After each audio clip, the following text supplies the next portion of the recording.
Hey everyone, my name is Chelsea and I'll be your navigator as you explore the story of Jesus and his cousin. In today's Bible study, we first meet Zechariah, John the Baptist's dad, who prophesies about who John will be. Zechariah proclaimed that John's role in the world was to prepare the way for the Lord, the coming Messiah. As John grew older, he went to live in the wilderness and focused on calling people to change their hearts and lives, baptizing them, and giving them instructions on how to live. Our story isn't just about John, though. It's also about his relationship with his cousin, Jesus. John and Jesus grew up together. We know that their families were close, at least when they were born, and we know that they were both expected to live a life of greatness and ministry for God. The funny thing is, when Jesus began his ministry and was healing people and preaching good news to the poor, John sent two of his disciples to ask Jesus, "Are you the one who is coming, or should we look for someone else?" John spent his life preparing for this Lord and Messiah. He spent his days telling people to repent, to get baptized, to clothe those without clothing and feed those without food. He shouted, "Prepare the way for the Lord." But when Jesus was finally there, he wasn't sure if he was the right one. I wonder what John was looking for in a Messiah. Maybe he felt like since Jesus was his cousin, he couldn't be the one that they had been looking for. Maybe John had one image of the Messiah in his head, and his little cousin Jesus just didn't fit that image. Maybe he asked just to make sure he didn't get this one wrong, since he had been working for this his whole life. I think Jesus being so close to him made it hard to believe that Jesus was the Lord that he had been teaching and proclaiming about.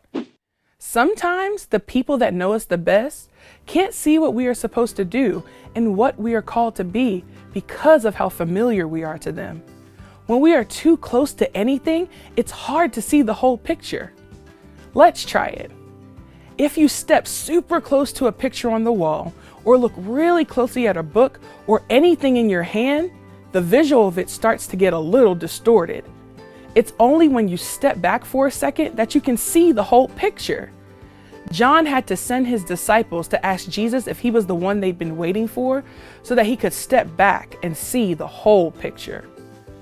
Too often, we can miss knowing the greatness right in front of us because it's within someone who is ordinary to us, like a sibling, parent, friend, or cousin. Maybe it's your best friend with an amazing gift in music, or art, or creating fun times with friends. Perhaps one of your cousins or siblings has a gift that could help you follow God's call, but you don't even notice because you see them all the time and you think you already know all their gifts. Maybe the people close to you aren't able to see all the gifts, abilities, and talents that you know you have and are trying to offer to the world. It's not because they don't love you, it's the opposite. They love you and are too close to see everything you have to offer. That doesn't mean they won't realize it eventually. It just means that sometimes you have to tell them. Jesus and John show us the awesome work that can be done together in families. And they remind us to pay attention to the gifts God has given to those we love. Now it's your turn. Think about these questions together. What gifts do you have that you want to share with your family and friends? Think of your family, friends, and people close to you. What gifts has God given them? Who in your life can you team up with to make this world a better place?